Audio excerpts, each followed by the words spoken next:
എന്നാലും നല്ലൊരു സ്ത്രീ വന്ന് പ്രപ്പോസ് ഒക്കെ ചെയ്താൽ ചിലപ്പം ജാസിനെ വിട്ടിട്ട് ഇല്ല എന്നെ കാണാൻ കൊള്ളൂലേ?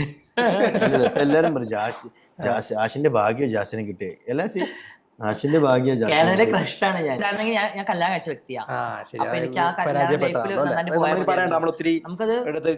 എനിക്ക് കല്യാണം കഴിച്ച സമയത്ത് എനിക്ക് എനിക്ക് കോള്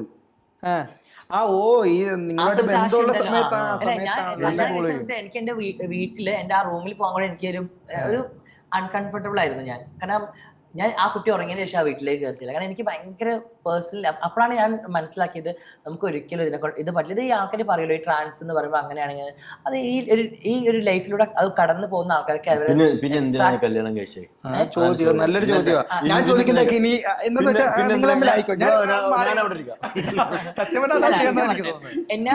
എന്നെ ഫോഴ്സ്ഫുള്ളി കല്യാണം കഴിപ്പിച്ചതെന്ന് പറയാൻ പറ്റില്ല. കാരണം എന്റെ സാഹചര്യമാണ്. കാരണം എന്റെ വീട്. ഹലോ ഗൈസ്, അസ്സലാമു അലൈക്കും, welcome back to my channel.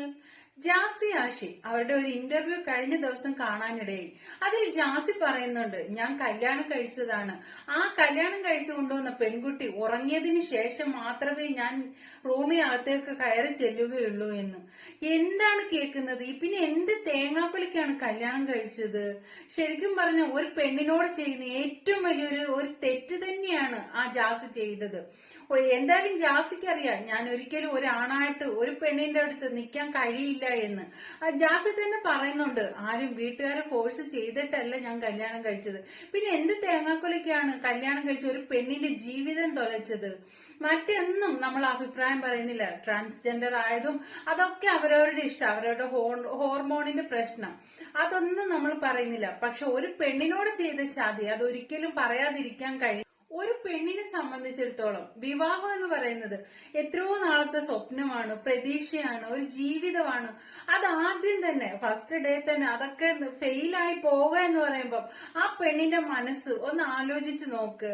ഒരിക്കലും ഒരു പെണ്ണിനെ ആക്സെപ്റ്റ് ചെയ്യാൻ കഴിയില്ല. ആ പെൺകുട്ടിക്ക് എന്തോ മനോധൈര്യം ഉണ്ടായതുകൊണ്ട് അത് പിടിച്ചു നിന്നതായിരിക്കാം. എന്തായാലും ഈ ഒരു പ്രശ്നമൊന്നും, അതായത് ഈ പെൺകുട്ടിയുടെ മനസ്സൊന്നും ഒരിക്കലും ജാസിക്ക് പറഞ്ഞാൽ മനസ്സിലാവത്തില്ല. കാരണം എന്ന് വെച്ച് കഴിഞ്ഞാൽ കല്യാണം കഴിക്കുക ഒരിക്കലും ഒരു ഹസ്ബൻഡ് വൈഫ് റിലേഷൻ നടക്കത്തില്ല എങ്കിൽ അത് പിന്നെ കല്യാണം കഴിക്കാൻ നിൽക്കരുതായിരുന്നു. ഒരു പെൺകുട്ടിയുടെ ജീവിതം നശിപ്പിക്കരുതായിരുന്നു. എനിക്ക് പറ്റത്തില്ല, എനിക്ക് കല്യാണം കഴിക്കാൻ എനിക്ക് പറ്റില്ല എന്ന് ബോധ്യം മറ്റാരേക്കാളും ജാസിക്ക് ഉണ്ടായിട്ട് പിന്നെ അത് ചെയ്തത് വളരെ വളരെ തെറ്റാണ്. ഒരു പെൺകുട്ടിയുടെ ജീവിതം വെച്ച് കളിച്ചത് അത് ഒരിക്കലും ന്യായീകരിക്കാൻ പറ്റുന്ന ഒരു കാര്യമല്ല. ആഷിഖാനെ താടി ഭയങ്കര രസമായി, താടി ആഷിഖ് ജാസിനെ ഒഴിവാക്കി ഞങ്ങളെ ലൈഫ് തരാന്നൊക്കെ പറഞ്ഞിട്ടുള്ള അങ്ങനെയൊക്കെ വരാറുണ്ടോ? അങ്ങനെ മെസ്സേജ് ഒക്കെ അതൊന്നും അക്സെപ്റ്റ് ചെയ്യാൻ തോന്നിയിട്ടില്ല. ഇടയ്ക്കൊന്ന് അക്സെപ്റ്റ് ചെയ്യാൻ പോയപ്പോ മൂന്നെണ്ണം കിട്ടിയല്ല. ഞാൻ ഒരിക്കൽ ഷോപ്പിത്തെ ഫോണിൽ വന്നപ്പോ ഞാൻ റീപ്ലൈ കൊടുത്തു. ഷോപ്പിത്തെ അക്കൗണ്ടിൽ വന്നപ്പോ ഞാൻ റീപ്ലൈ കൊടുത്തു. ആശയാണ് പറയാം എന്താണ് സുഖമാണ് അച്ഛൻ സുഖാന്നല്ല. ആ പെൺകുട്ടി നേരെ സ്ക്രീൻ റെക്കോർഡ് എടുത്ത് സ്റ്റാറ്റസ് വെച്ച്. ഞാൻ മനസ്സിലായോ? അതോടുകൂടി അങ്ങനല്ല, ചില കാര്യങ്ങളില് ചില മൂഡാണ്. ഇപ്പൊ എനിക്ക് ആ ഒരു പണ്ടൊക്കെ 2 വർഷം 3 വർഷം മുമ്പൊക്കെയാണ് പയ്യെങ്കിലായിരുന്നു വായി നോട്ടത്തിന്.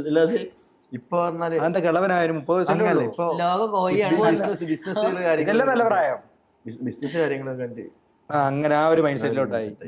എന്നാലും നല്ലൊരു സ്ത്രീ വന്ന് പ്രപ്പോസ് ഒക്കെ ചെയ്താൽ ചിലപ്പം ജാസിനെ വിട്ടിട്ട് എന്നെ കാണാൻ കൊള്ളൂലേ? എല്ലാരും പറയും ആഷിന്റെ ഭാഗ്യം ജാസിനെ കിട്ടിയേ എല്ലാം ആഷിന്റെ ഭാഗ്യം കാനഡയിലെ ക്രഷാണ് ഞാൻ.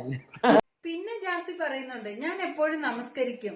പിന്നെ പൊട്ട് വെക്കുന്നത് മമ്മൂട്ടി ആക്ടിങ്ങിന് വേണ്ടിയിട്ട് പൊട്ട് വെക്കാറില്ലേ, പിന്നെ എന്തുകൊണ്ട് എനിക്ക് പൊട്ട് വെച്ചുകൂടാ എന്നാണ് ജാസിയുടെ ചോദ്യം. അപ്പൊ നിസ്കരിക്കാറുണ്ട്. എനിക്ക് 6 മണിയാകുമ്പോൾ ഞാൻ വീട്ടിലുള്ള സമയത്ത് ഷൂട്ടിലൊന്നും ഇല്ലാത്ത 6 മണി ഒരു സമയം ഉണ്ടെന്നുണ്ടെങ്കിൽ വീട്ടിൽ ഞാൻ ഉണ്ടെന്നുണ്ടെങ്കിൽ എനിക്ക് വീടെല്ലാം ബഹൂർ, അത് ദുബായിന്നേ കിട്ടിയിട്ടുണ്ട്. ബഹൂർ എല്ലാം പുകച്ച് വീട് ഭയങ്കര പോസിറ്റീവ് വൈബ് ആക്കി ഞാൻ വെക്കാറുണ്ട്, നിസ്കരിക്കാറുണ്ട്, ഒക്കെ ചെയ്യാറുണ്ട്. ഇനിയിപ്പോ ആൾക്കാർ പൊട്ടിടുന്നത് എന്റെ പ്രൊഫഷനാണ്. ഇപ്പൊ മമ്മൂട്ടി പൊട്ടിട്ട് അഭിനയിക്കുന്നില്ലേ, അല്ലെങ്കിൽ മറ്റുള്ള പൊട്ടിട്ട് അഭിനയിക്കില്ല, അതൊക്കെ അവരൊരു കോസ്റ്റ്യൂമിനനുസരിച്ച്. ഞാൻ പറഞ്ഞില്ല നേരത്തെ എവിടെ പോകുമ്പോൾ ഞാൻ ഒരുങ്ങി ചെല്ലുന്നത്, എനിക്ക് ഒരു ഡ്രസ്സ് ഇടുമ്പോൾ ചെയ്യുമ്പോൾ ഇത് ഞാൻ ആദ്യം തട്ടമാക്കി ഇട്ട് നോക്കി. അപ്പൊ എനിക്കൊരു ഭംഗി തോന്നില്ല. അപ്പൊ ഞാൻ ജസ്റ്റ് നോർമൽ ഹെയർ അഴിച്ചിട്ടു, ഒരു പൊട്ട് വെച്ചപ്പോ അതിനൊരു പ്രത്യേക ഒരു എലഗന്റ് തോന്നിയിട്ടുണ്ട്. അപ്പൊ ഭംഗിക്ക് വേണ്ടിയാണോ? അപ്പോ ഭംഗിയാണോ ഇസ്ലാമിൽ പ്രധാനം? അല്ല, അങ്ങനെയല്ല. ഈ പൊട്ടിന്റെ കാര്യം പറഞ്ഞത്. ഇസ്ലാമിലെ ഭംഗി ഇപ്പൊ തട്ടത്തിന്റെ കാര്യം പറഞ്ഞു. അല്ല, ഇസ്ലാമിന് തട്ട നിർബന്ധമാണ് സ്ത്രീകൾക്ക് അല്ലേ? തീർച്ചയായിട്ടും. പക്ഷെ ഞാൻ ഇട്ട് നോക്കിയപ്പോ എനിക്കൊരു കംഫർട്ടബിൾ തോന്നിയില്ല. അപ്പം ഇസ്ലാമിനേക്കാൾ പ്രധാനം കൊടുത്തിരിക്കുന്നത് സത്യം പറഞ്ഞാൽ സൗന്ദര്യത്തിനും വളച്ചൊടിക്കുന്നു. യാഥാർത്ഥ്യം അതല്ലേ? എനിക്ക് വേണമെങ്കിൽ അതായത് പൊട്ടിടുന്നതോ ഇതൊന്നും ഇസ്ലാമിൽ അനുവദനീയമല്ല എന്നുള്ളത് ജാസിക്ക് അറിയാം.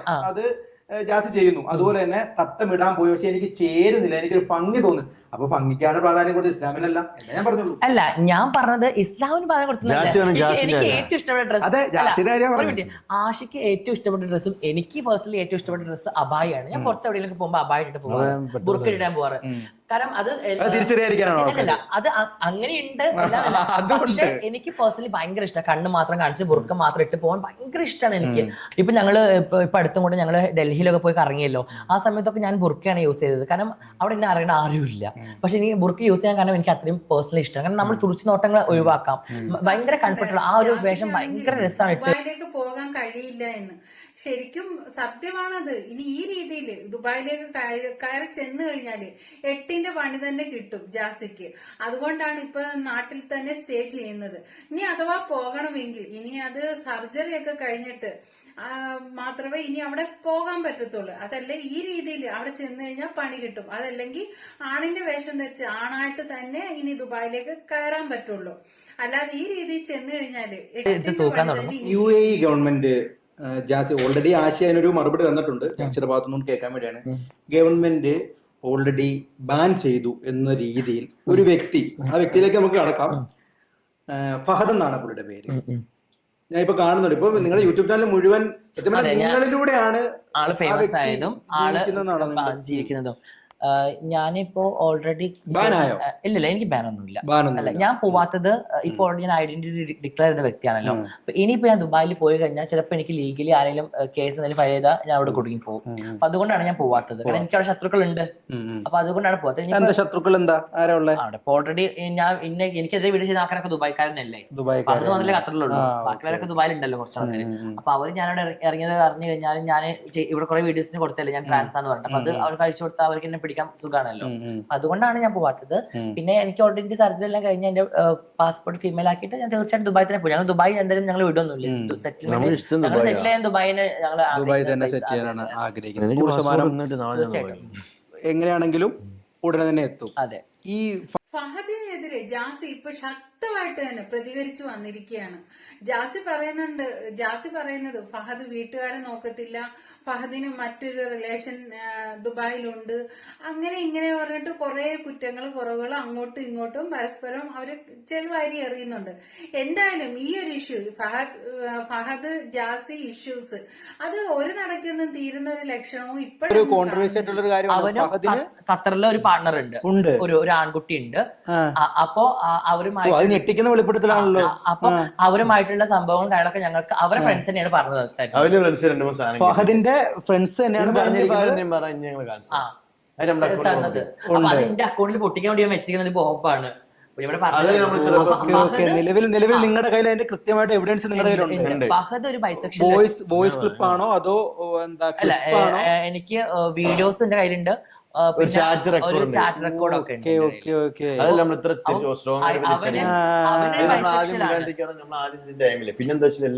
അന്വേഷിച്ചപ്പോ നിങ്ങൾക്ക് കിട്ടി, ഇറങ്ങിയ സമയത്ത് കിട്ടി.